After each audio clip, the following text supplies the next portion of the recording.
Right. Hey guys. So on the podcast today, I have Jordan Syatt. So Jordan, if you guys do not know, is he has this really awesome way of communicating fitness information to people on his Instagram platform. And I didn't you start off doing long form content on just writing blogs? Yeah, just started my website in 2011. Yeah, so he's been doing this for a very, very long time. And Jordan has definitely one of the things that I think that Jordan does really, really well is just communicate to people like very basic concepts about fitness that might seem intuitive to people that are more in the fitness space. But I think that it stresses the importance of the basics to even people like myself who have been doing this for a long time. But for you, you've had this whole thing of calorie deficit. What's your last name? Calorie deficit. So like just reminding people about these basic principles. But Jordan is also freaking strong. And you were under Louis Simmons, right? At Westside Barbell, correct? Yep. Yeah. So Jordan is like one of the few people in the world to deadlift 4 times his body weight. So he's super strong, super smart, knows a lot of stuff. Jordan, do you have anything to say about yourself that you would like the people to know? No, just a short, bald dude who likes to lift weights and have fun and post on social media. So that's pretty much it, man. Yeah, awesome. So Jordan, to start off the podcast, I wanted to ask you, why did you choose to do coaching in the first place? I was thinking it's cool to see the why, what gets people started, and why do they keep going? Because the burnout rate with coaches is extremely high. And you said you've been doing this for 9 years, almost 10 years now. So why Yes, did you become a coach? So I've been doing online for almost 10 years now, but I started coaching well before that. So I got my first personal training internship when I was 14 years old. So I basically applied to a gym that was near my high school when I was 14 because I was wrestling. And since I was wrestling, I wanted to learn how to improve my strength and conditioning and also learn how to eat properly for nutrition. And I contacted a gym near me and I was like, yeah, I'll take the trash out. I'll clean the floors. Just like, let me come and learn from you. And fortunately they let me come. And then they were also very science-based. So I was very lucky to be put into a gym with very science-based coaches at 14 years old. And I remember I interned there for about 3 months before they started to let me actually coach people. So I was just like cleaning stuff. I was filing papers. I was cleaning the yoga mats, taking the trash out, doing that stuff. And then after 3 months, they let me do a warm up with like a class. They're like, yeah, you can lead the warm up. And I was petrified. I was so scared to get in front of everybody and lead the warm up. And then after a few months, then I started doing more small group sessions and one-on-one sessions, and they were always there with me. But I started coaching when I was a teenager. And I remember my first one-on-one client, his name was Fred. He was 68 years old, and his only goal was to be able to pick up his grandson without hurting his shoulder. It wasn't to look good naked or to have abs or deadlift a lot. It was just, he just wanted to be able to live more comfortably and pick up his grandson. And that, I think, is when I really fell in love with coaching, because I was a young teenager. I was 14 years old. And for me, my only goal was to dominate at wrestling and look good naked. Like, that's it. I just wanted to have a 6-pack and do really well in my sport. And when you're that young, it's hard to have perspective in regard to other people having other goals that maybe you don't align with. And so I remember when I figured out that Fred did not care how he looked or did not care what his body fat percentage was. He literally just wanted to be able to pick his grandkid up. I fell in love with coaching. And I think that's the difference between the people who burn out and the people who stay on forever. Is the people who burn out oftentimes didn't actually love coaching. They often just like to work out, which is fine. They like to work out. They like to be in the gym. And sometimes they'll be like, oh, you know what? I like to work out. I'll coach because I can be in the gym all day. But they don't realize that coaching is nothing like actually training yourself. And it's a different beast. Yeah, totally. Off of that, I have been pursuing a degree in athletic training. Unfortunately, I have to put it on hold because of COVID. It doesn't really make sense with the current climate. But yeah, like working with people who are old, and you kind of will realize, lots of these people have the different goals than you do. And I think that if you really do love helping people first and foremost, and that's your fundamental why behind you coach, I think that's when you'll be successful. Because I know for myself, you know, it's a different type of fulfillment.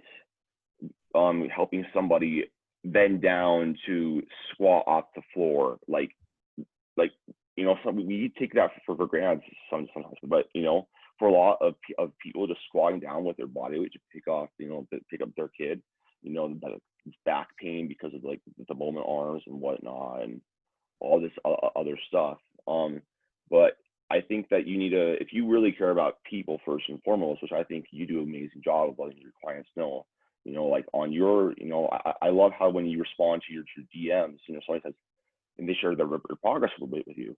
I'm down 20 pounds because I've watched I've watched your videos. I watched your Big Mac video, and I'm no longer scared about food. I understand that it's consistency over perfection. You hype them up, and you're just as excited for them about as they are about their progress.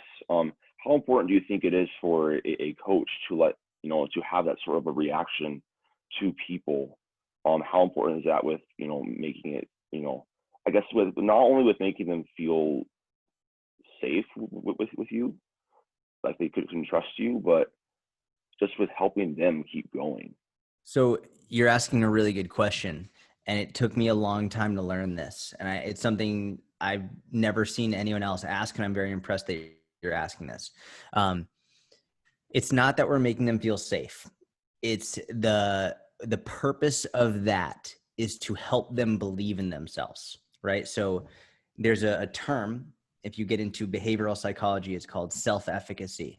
And it's basically an individual's belief in their ability to accomplish a given task. And it is without question the single greatest determinant in regard to whether or not someone will succeed with their goals, right? And not just with fitness. It really applies to smoking cessation, alcohol cessation, fat loss, weight loss, and you can apply it to elsewhere in life. You see it in all aspects, but that's really where the research is based.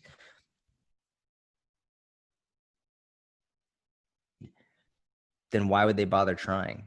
Like if someone doesn't believe what they're doing is going to work, or that their body is going to respond in the way they want it to, then why would they spend the time or the money or the effort or have the patience? Why would they wake up early to go to the gym? Why would they spend the time learning how to count calories if they don't believe they're going to be able to do it in the first place? So for me, part of that response is deliberately to show them that I believe in them, which will then in turn help them believe in themselves. And I know for a fact that if they believe in themselves more, they're more likely to keep going. Yeah, totally. And I one of the things too that I think you do an amazing job of,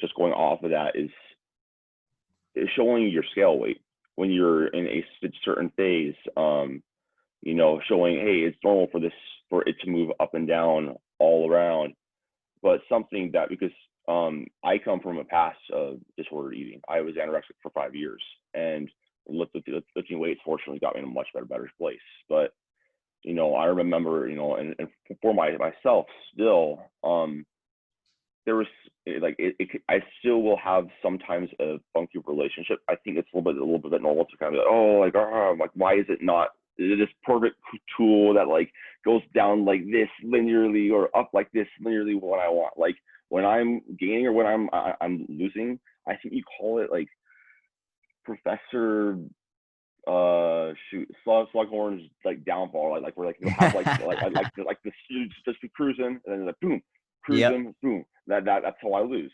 And so like, because you say it's just data, and I Yep. think people hearing that and understanding, hey, as long as I'm in a calorie deficit, I'm going to control what I can control. I'm going to lift weights.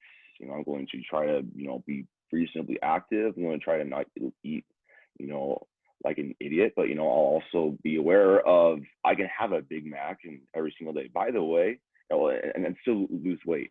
By the way, that challenge, I shared that on my Facebook and I got like people losing their minds. Yeah, man. I Like, because apologize. no, it's all good. They're like, what? You're telling me this dude? They're like, first off, what's wrong with this guy? Like, why Big Mac every single day? And I'm like, because it's delicious. Like, don't lie to yourself. But Everybody loves a Big Mac. McDonald's is good. Like my parents are like the biggest like food snobs. I'm like, it's good. Like, it's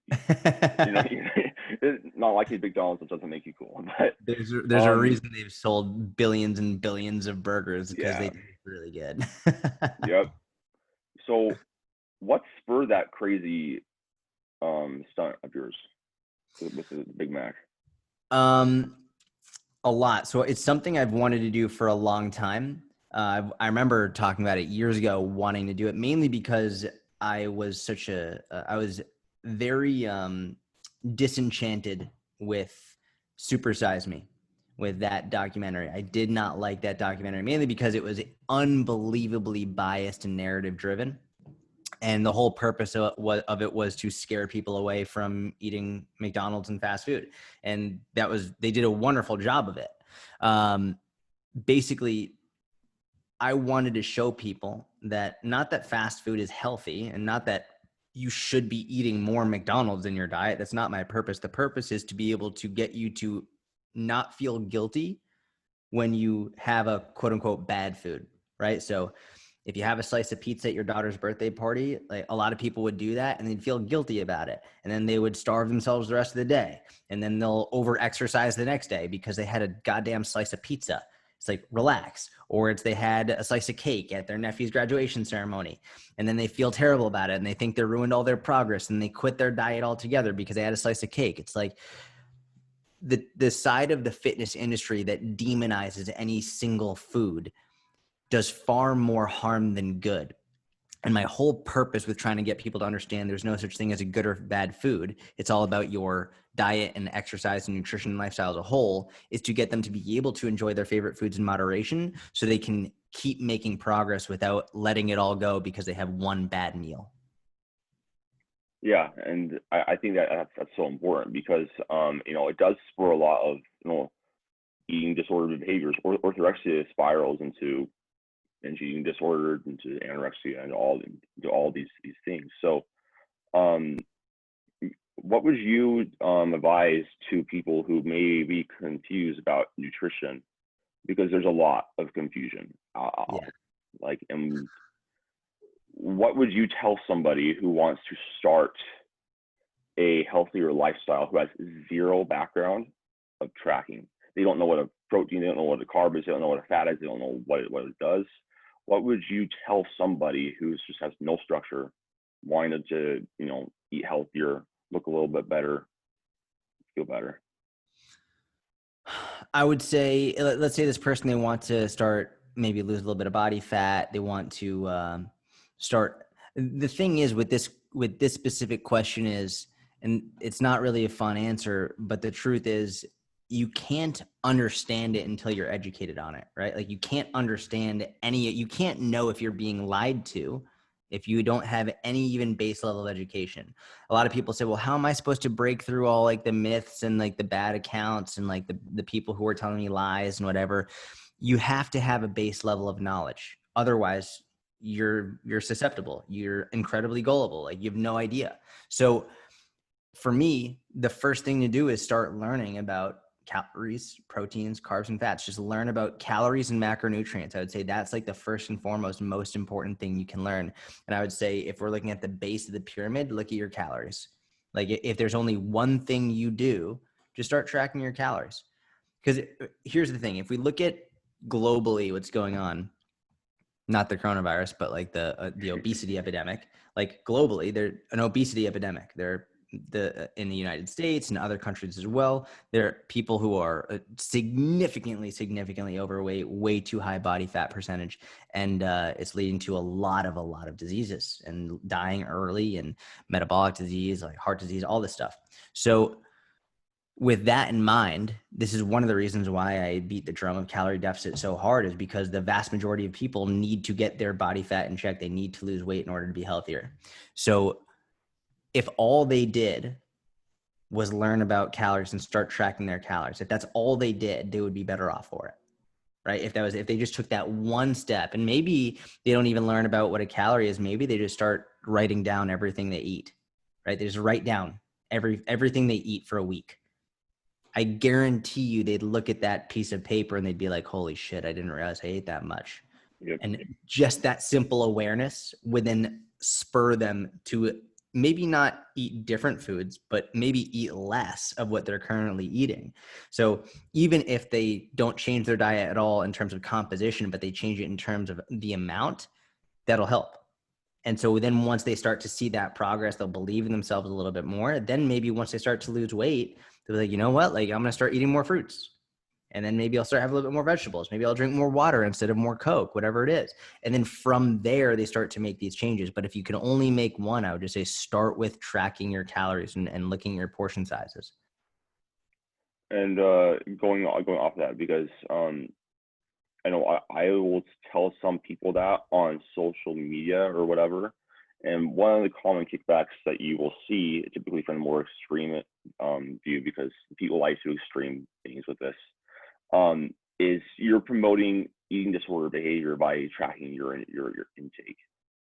And what would you say to those people? I'd like to say a lot of things to those people, but number one, I'd say, like, based on what? Based on what data do you have that shows I'm promoting disordered eating? Like, and n equals 1, let's get this straight, is not a valid sample size. Like, just because you couldn't track your calories without developing a disordered eating habit doesn't mean other people can't. So I'd like, based on what research, what data do you have to prove that? And then there's that whole discussion. But then unfortunately, that type of a response doesn't get as much of a reaction from the other people reading the comments, right? Because whenever I get into a debate on social media, my goal is not to change the mind of the person I'm debating. My goal is to help the people who are reading that debate, the people who are reading the comments, people who are watching and not really commenting. They're just like, "What? Oh, wow, I don't really know what's going on. Let me see what they say." My goal is to help them, not the person that I'm actually debating, because they're going to dig their heels in deeper. So one of the things I've said that has helped a lot is basically, I'm like, well, what about tracking your finances? Does tracking your finances develop a disordered relationship with your income, with your money? And I was like, well, that's different. Like, well, how is it different? Actually, I got in a debate with one woman who said this. She really ate her words. It was not a good moment for her, because I was like, well, I was like, well, what about tracking your finances? I said that whole thing. And she was like, well, tracking your finances is different. I was like, how's it different? She was like, you can control your finances.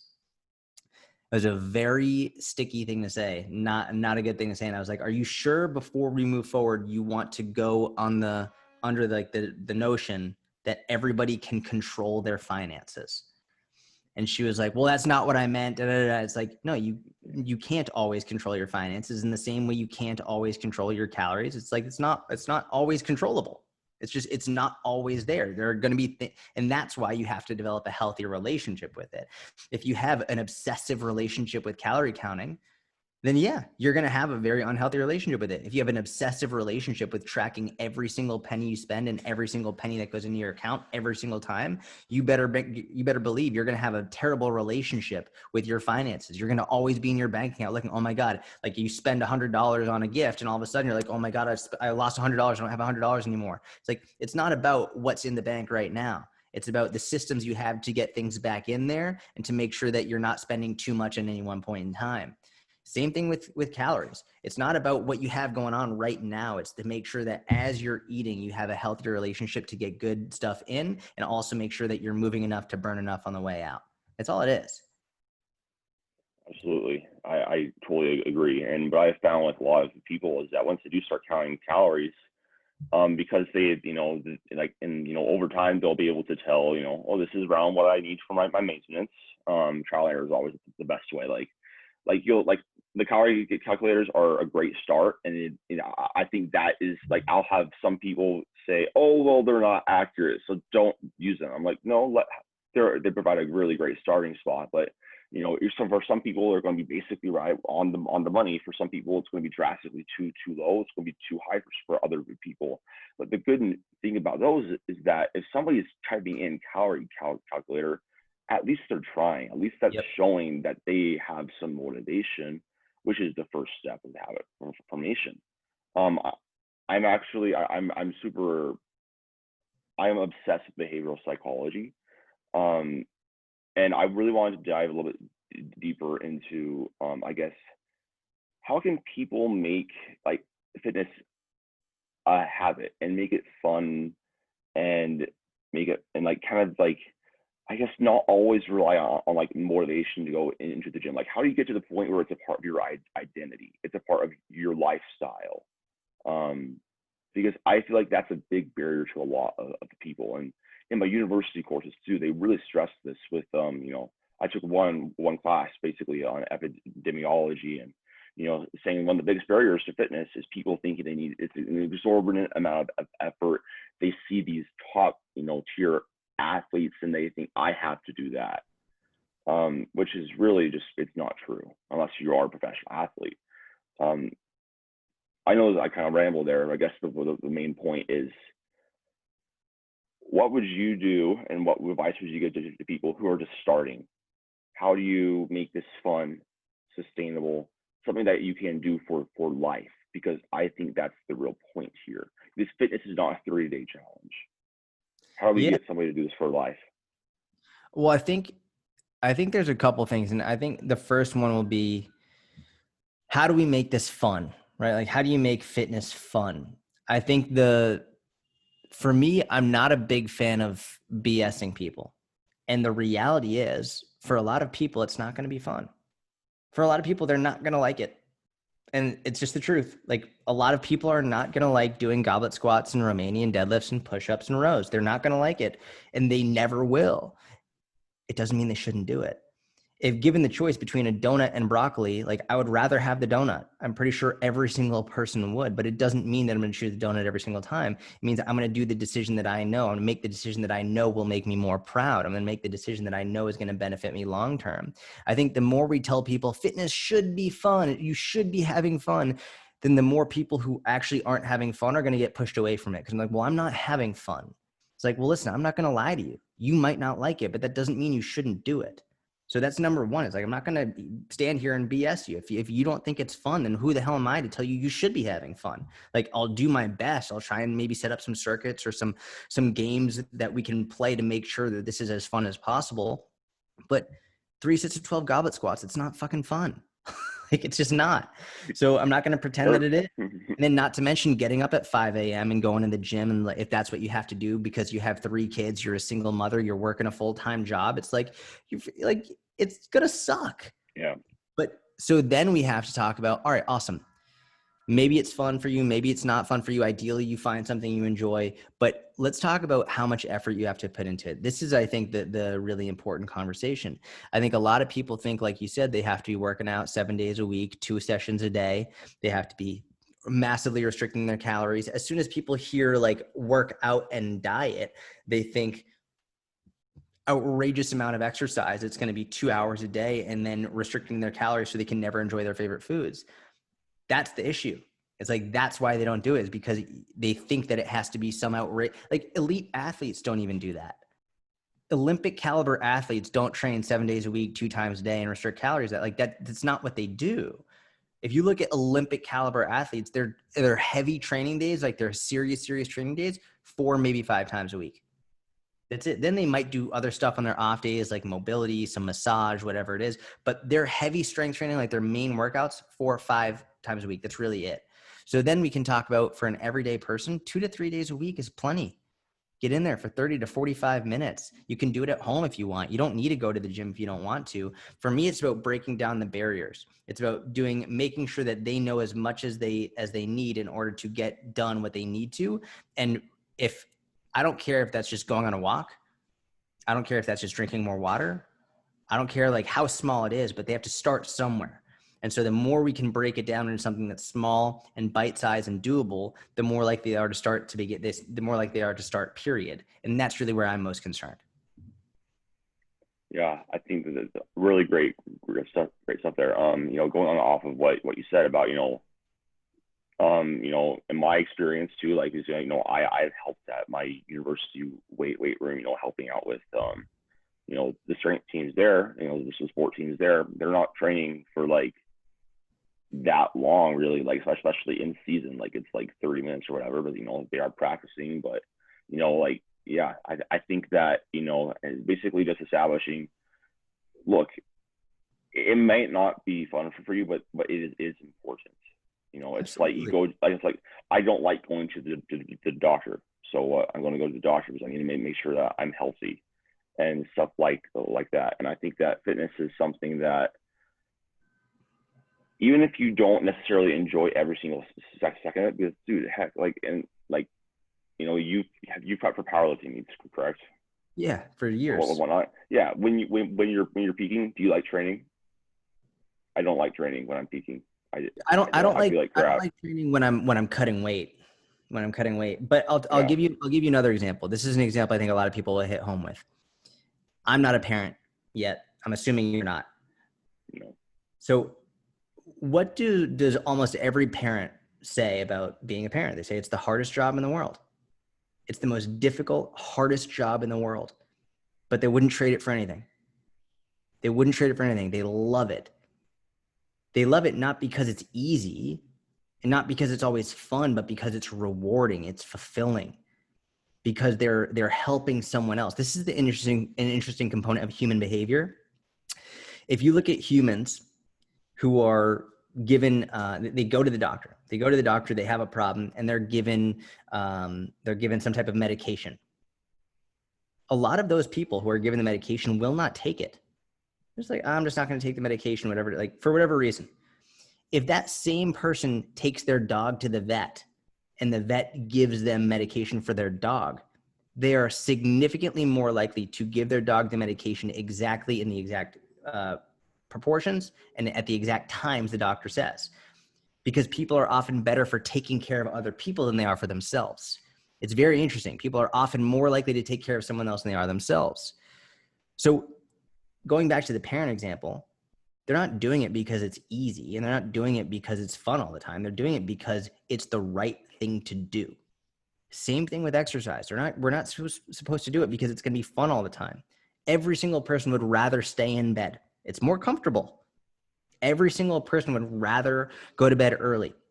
Every single person would rather spend their lunch hour just chilling, eating, like relaxing, than going to the gym or working out. No one would rather go to the gym and just work out every single day. It's not always fun. It's not always the choice you'd like to make. But for most people, it's the choice that's going to make them the most proud. Yeah. So what do you mean by the choice, like making the most proud choice? So in any situation, you have multiple options to choose from, right? You could either work out or not work out. Usually, if you're in a situation in which you could work out or not work out, maybe you're sitting down, maybe you're on your couch, maybe you're in your bed, maybe your alarm went off and you're thinking about snoozing it. Maybe you're at work and the only time you can work out is during your lunch hour. Maybe you're driving home on your way back from work and you're going to go past the gym and you should work out, but you'd rather go home and just eat and go to bed and watch Netflix. It's like you could work out or not work out. In that moment, when you're deciding, are you going to work out or not, which decision will make you the most proud? For most people, most of the time, going to the gym and finishing the workout, whether it's 20 minutes, 30 minutes, an hour, whatever it is going to make you more proud than skipping it. Yeah, I think that kind of goes into the whole concept of, I guess, long-term goals, and kind of just really calling into check kind of like your character and like, what do I really want? Like, what's really, really important to me? Because like, it's not going to be easy all the time. You're not going to be highly motivated to go to the gym, or like some days it's going to be really hard. But if that's what you're supposed to do, then that's already a huge part of the of the battle. Is just going in and doing what you should, and then hopefully with time, more repeated exposure, this is just what I do. I just go to the gym right. on these days. And Because I tracking think your that finances isn't fun. Like, it'd be way more fun if I could just spend as much money as I wanted on whatever I want. Like, that'd be way more fun, but it's not going to be the right thing to do. It's like making sure that I have enough money in my account to pay my employees to do it. Like, it's not fun, but I have to do it. Flossing my teeth is not fun. Making my bed is not fun. Like, I'm not like, all right, this is really enjoyable now. It's like, no, I got to fucking do this or don't get gum disease, because that would be way worse. It's the same thing. It's like working out might not be fun, but it's way better than getting heart disease.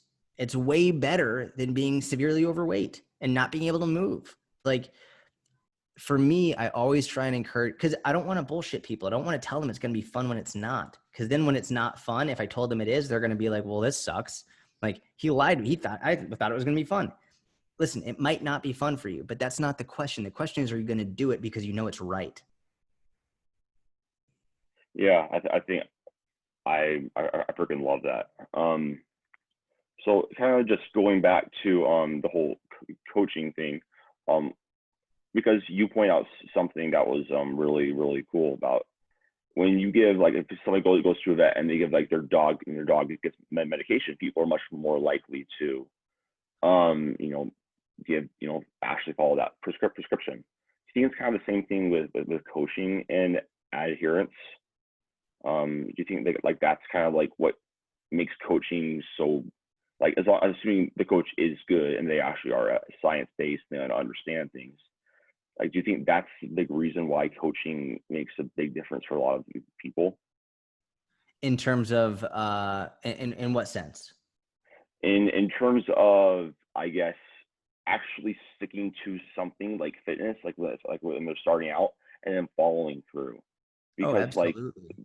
there's a lot of like AI coaches out there now. Like there's like there's like apps and stuff like that, but it's not the same as like an actual human there Correct. to I like think report to.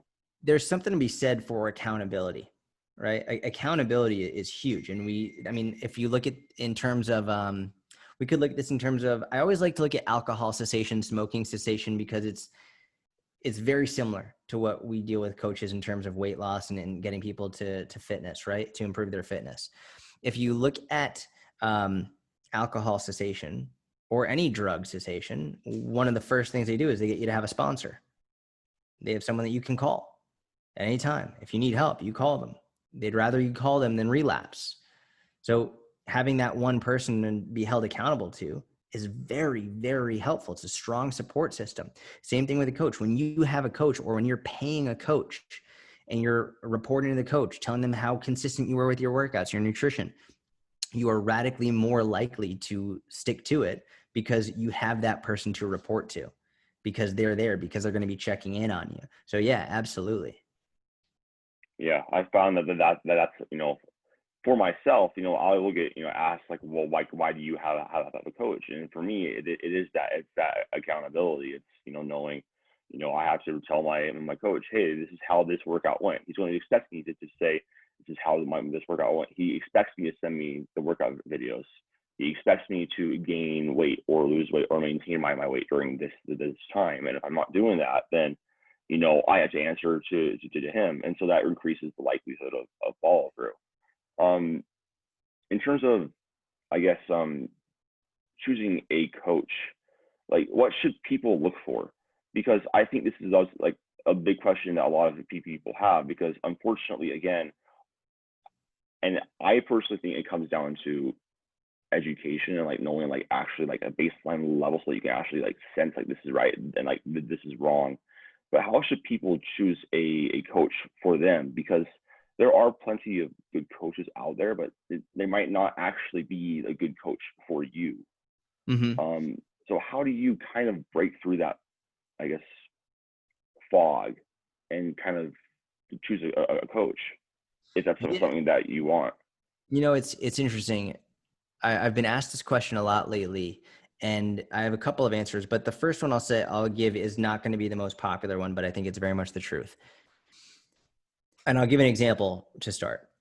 When I first started my business, I hired a business coach.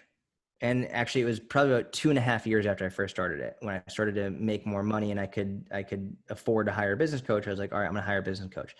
First business coach I hired was awful, terrible. Saw stuff on social media. I thought I really looked up to him. It's like, this is gonna be really good. Terrible, terrible experience. So didn't work with him anymore. Hired a second business coach. Seemed to be really good. Terrible, awful, awful, awful, awful business coach. Hired a third business coach. Unbelievably bad, like worse than the other two. Really, really bad. Hired another business coach. He was amazing. One of my best friends of all time now. Completely changed my business. Like really extraordinary guy. Stand up, morally, ethically, just like tremendously smart, intelligent. And it took me 4 coaches to get to him. It took me 4 tries. I think it's impossible to know what someone is going to be like as a coach unless you work with them. And I think part of it is trial and error. Another example would be sort of like jobs and internships. One of the best things about doing jobs and internships when you're young is you don't just learn what you do want to do, you also learn what you don't want to do. Right? It's like you learn like, all right, I am not interested in this at all. You can sort of do the same thing. You might hire a coach and think, okay, I want to be like that coach, or I like what they have, or I want to have a body like them. And then they give you the program and you're like, wow, if this is what they have to do in order to look like that, I don't want to do that anymore. And you only learned it because you hired them as a coach, and otherwise you wouldn't have known. So I think, yes, obviously a base level of knowledge is super important. And I'll give you one thing to look for, I think, that will help you if you're really looking for a coach. But the most important part is understanding, in the same way, you never know if a calorie calculator is going to work for you unless you try it, right? There's a million different calculators that all give you a different result, but you just got to fucking pick one and try it and see where it goes. Same thing with a coach. Like, just hire coaches and try it, and like understand you're probably going to have some bad experiences. But I would rather hire 4 coaches, have 3 bad experiences, and then one of them changes my life forever, than to never hire any at all, because I don't know which one to go with. I will say one thing you can really look for, though, is, generally speaking, the coaches who are the most dogmatic, who are the most like, it's this way or no way. This is the only way to do it. You can't do any other way. This is the right way. Like, can't eat this, can't train like that. If they're dogmatic, they're probably not a good fit for coaching. Like, generally speaking, that's what I've found. Otherwise, the best advice that I can have is say, like, give them a shot. Just hire someone. Give them 3 months. If in 3 months they aren't replying your emails, they're not doing what they said they were going to be doing, if you can honestly look at your adherence with their program and say that you stuck to it, but it just didn't provide the results that you expected, then hire a new coach.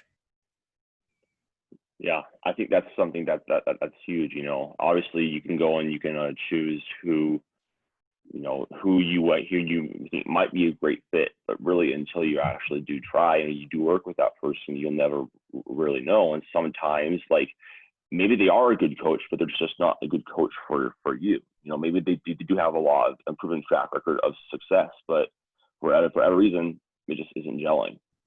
Yep. So you train Gary Vaynerchuck. Yep. And you correct me if I'm wrong, but what I know is you literally traveled with this man for, like, what was it, like 6 months everywhere that he went, and you train him every single day. Yep. For That, 3 years. For 3 years, every single day. If he was in Hong Kong, I was in Hong Kong. If he was in Germany, if I was in Germany. If he was in Ireland, I was in Ireland. It was brutal. It was absolutely brutal, but it was 100% worth it. Super glad that I did it. Changed my life forever. And yeah, it was great. what was the biggest thing that, like, you think Gary's obviously, like, changed so many people's lives? What do you think that the biggest thing is that you learned from yourself, I guess, from working with Gary for that long?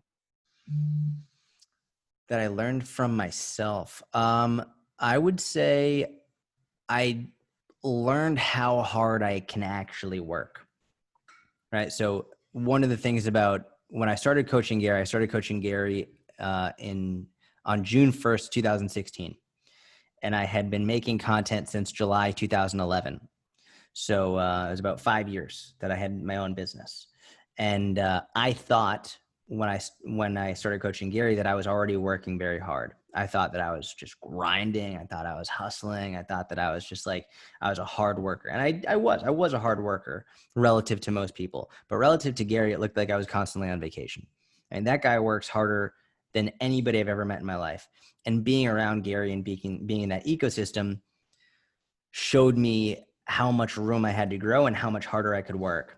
And I'm very proud to say that, man, I worked fucking hard for those 3 years. Like I worked hard. And now that it's over, I have no interest in working that hard again. But like, I'm glad that I did it. It changed my life forever. But it showed me where the limit was. Like, it showed me that I towed the line of the limit and how far I could actually go. So some people will do this with bodybuilding. Some people will do this with their nutrition. Some people will do this with business. Some people will do this in whatever capacity. They'll toe the line. They'll push their limits. I definitely did that for those 3 years with my business. Yeah, that's awesome. I think that that is important to have sometimes have those times of extreme, behavior where you kind of will realize, like this is how hard that I can work, and because of your work, that expanded your social media following, which then had let your expand your ability to help people. And I know that you say this a lot on your story, because I think a lot of times, going back to kind of how we started this podcast, many people who do just start off with fitness and like oh, I like lifting weights, I could be a trainer, but they don't really like being a coach because it's just not as much fun to them. And something that you do is you give away basically everything for free, and you give away so much really amazing free content. And I've noticed that's something that I really think a lot of people like about you compared to other coaches, because I feel like with a lot of other coaches, they'll kind of act like they own fitness and like they own like the secrets. But you give away, he's like, nope, this is how it works. If you want to be in my inner circle, that's cool. If not, hopefully you learn something. How important do you think it is as a coach to have a baseline ethos of, I just want to help people, and then like how do you become a better communicator and facilitator of information as a coach to people where it's easily digestible? Because you'll use Harry Potter, analogies and all this, stuff that makes you more relatable, and like it's easier to understand. So I know I laid out a lot for you to unpack there, but Yeah, I mean, I think number one is, regardless of whether you're a coach or you're a lawyer or you're a cop or you're a pilot, if you're not doing it out of a place of passion for that, then it's going to be a grind, and not in a good way. It's going to be something that you're always chucking the clock, always like, oh, I don't want to be doing this. There's a famous quote, and I'm sure you've heard it and everyone's heard it, is that if you love what you do, you'll never work a day in your life. I don't believe that's true. I think if you love what you'll do, then you'll work harder than everybody else, and it'll be worth it, right? If you really love what you do, then you're just going to work and work and work and work and work because you love doing it. That's what I see with coaching, where if you don't actually love coaching people, then you're going to hate it. You're not going to enjoy it. If you don't like helping people, if helping people isn't your main concern, then you're always going to be looking to find a way to take a shortcut. You're always going to be looking to find a way to make a quick buck, to scam people, whatever it is. You're going to find reasons to justify not doing the right thing. So I think, yes, you need to have that as your main driving point, or else you're going to be in for a hell of a ride. And it's already a hell of a ride. On top of that, I'm trying to remember the second part of in terms of how do you sort of break things down more digestibly, that comes with experience, with like everything, right? I mean, I started in July 2011 with making content online, and that was already after I'd been coaching for about 6 years already in person. So if you would go back and read my articles from 2011, 2012, 2013, you will read a very different author. You'll read someone who's talking about anterior pelvic tilt and upper cross syndrome, and I'll be talking about the levator scapula and all this other stuff. Like talking about all this anatomy and physiology because that's what I was learning at the time. And I wanted to impress people with the words that I knew. We're going to talk about moment arms. We're going to talk about, it's like, no one gives a fuck. No one cares about any of that stuff. If they did, then they would be in school for it. They'd be studying it. If one of the best quotes I've ever heard is a true expert in any field can make whatever concept they're trying to explain so simple a 6-year-old can understand it. So if you're trying to use big, and this is coming from personal experience, this is because I did it. If you're trying to use big words in order to impress other people, to show them how smart you are, you're fucking up. And people can see right through it and they'll stop reading it. They won't care. So over the time, I understood that and I became more comfortable and confident in my own knowledge, and I didn't feel like I had to use big words to impress people. So then I just started speaking in Harry Potter references and funny analogies and talking about sex and coffee, and what do you know, things started to pick up. Yeah, and like I said, like it's awesome. It's awesome, reading your captions, and the responses to it. It really does break things down, because I also think that is something that does intimidate people sometimes. When they do hear those big words, like I don't know what the heck that means. But like if somebody says, like when you're explaining, like in your weight loss video, about like all these different weight trends, and you're calling it like these fun Harry Potter references, all of a sudden it kind of creates a meme out of what the scale kind of does on a day-to-day basis, which is awesome, and people need to see that. So Jordan, I don't want to take up too much more of your time. One of the last questions I wanted to ask you was just going off of your deadlift, because a lot of my following and people that are listening to this, they do want to get stronger. They might have more lofty goals than I just want to look better and feel better. Might have some performance goals.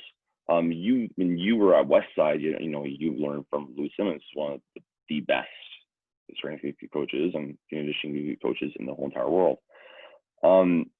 So if you were to tell, and I know that you have a deadlift domination program, but if you were to give anybody any advice about how to increase any lift, it doesn't have to be the deadlift, any power lift or in particular, what would you recommend their training look like for that?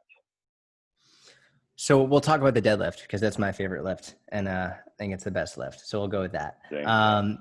If you want to improve the deadlift, man, there's a lot to discuss. But I'll talk about one of the most overlooked components of the deadlift, which is not. I think most people screw up training the deadlift by always training it heavy. They always go as heavy as they can. They're always trying to max out. They're always trying to hit a new personal record. You're gonna screw your training up. You're never gonna lift as heavy as you want if you're always going heavy with the deadlift. It's too taxing. It's too taxing, and there are two different types of training on a very base level. There's testing and there's building, right? So most people treat their deadlift like they're always testing it. They're always trying to hit a new 1 rep max. They're always trying to hit a new personal record. Building is the not as fun stuff, right? It's you're not lifting maximal weight, but you're lifting sub-maximal weight between 75 to 90% 1 rep max, and you're doing it for reps. You're leaving 1 rep, 2 reps in the tank. You're just building. You're building. You're getting stronger. You finish the set. It wasn't impressive to anybody in the gym. No one's looking at you. No one's like, oh my God. That's not what you're there for. You're there for yourself. Focus on building, getting stronger. And you should only test once every 12 to 16 weeks at most. At most. You shouldn't be testing your deadlift all the time. Maybe once every 12 to 16 weeks. The rest of the time is focus on building it. Lower percentage 1 rep max, and really just working in that range to build more muscle and improve your technique and to get stronger in that more realistic range. The one thing I'll say is if you're not always lifting heavy, then the most overlooked component, I think, is rate of force development, which is speed and power production. I think a lot of people never train to be as explosive as they possibly can. They never train to be fast, to get the bar off the ground as fast as they possibly can. The interesting thing is the faster you get the bar off the ground, the faster you're going to lock it out. If you get that bar off the ground fast, the easier the lockout's going to be. And a lot of people really struggle with the lockout. It's really where they'll get the bar off the ground, no problem. But once it's right around the knees, it starts to shake. They're like, they're trying to get the bar up, and they start shaking, and they're like, hips, get your hips. Yeah, it's just like the faster you get the bar off the ground, the faster you lock it out. So I think training, and this could be speed deadlifts with 50 to 60% 1 rep max, could be broad jumps, could be box jumps, could be squat jumps, could be band resisted jumps, but it could be kettlebell swings. Any of them work, but focusing on really improving your speed, power, rate of force development is essential. Awesome. So I guess in terms of a training week, how would you fit in, those 75 to 90% 1 rep max work, and then that speed, rate of force development training? I would do exactly what Louis says. So I'd go Monday max. So when I strength train, I still use the conjugate system. Now, it's been years and years and years, but Monday is max effort lower body. Wednesday, max effort upper body. Friday, dynamic effort lower body. Saturday, dynamic effort upper body. Still do it because it just works so damn well. It's insane.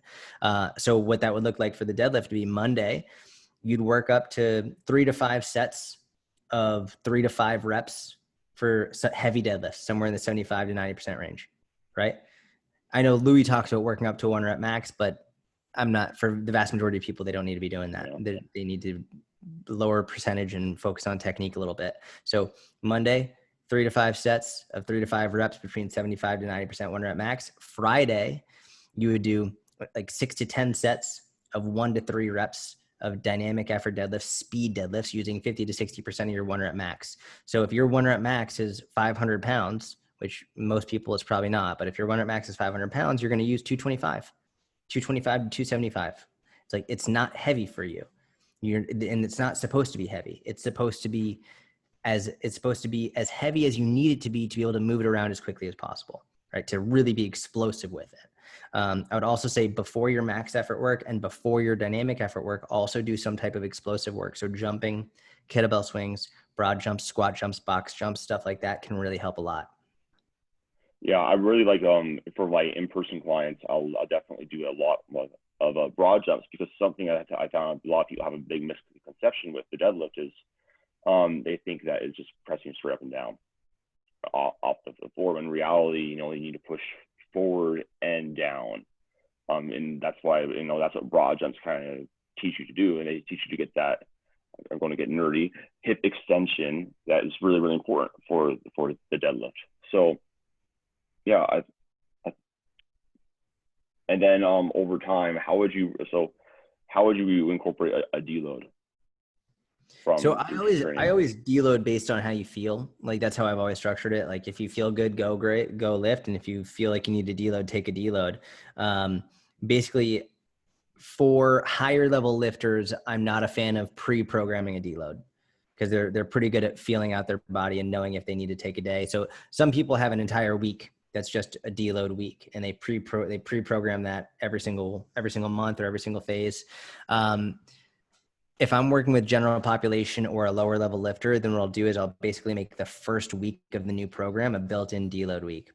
Because basically a lot of people use the 4th week in a program as the deload week, but it never made sense to me, because the 4th week is often when you're feeling the best, right? So the first week of the program, you're inherently going to go lighter because it's new movements. Like, you're trying to figure it out. It's going to take longer anyway to go through. You're going to be more sore from it. So I take the first week slightly lighter. I use the first week as a slight deload. Then week 2, 3, 4 really build up, progress, then come back down week 1 on the new program. Yeah, I think it's important for people to understand is that those deloads are important, and you do need to take them with strength training, because a lot of times, and I fall into the strap. I think basically anybody has, like, one, if you're deload, you're back off. You're like, I don't want to back off, but it's just so important for long-term development and whatnot, because a lot of times people hit a plateau. In reality, they're just tired all the time. They're not letting their body recover. But yeah, thank you so much for coming on, Jordan. I really, really do appreciate you being willing to come on and talk a little bit more about this fitness thing. If people want to find you, learn a little bit more about you, where should they head? If you Google my name, Jordan Syatt, Syatt, you'll find me on Instagram and YouTube and my own podcast. So if you want to put some of the links in the show notes, you're welcome to, but just Google my name and you'll find it. All right. So yeah, I'll put Jordan's contact like in social media down in the description box below. But yeah, I want to thank you guys all for listening. And talk to you guys in the next one. Later, guys.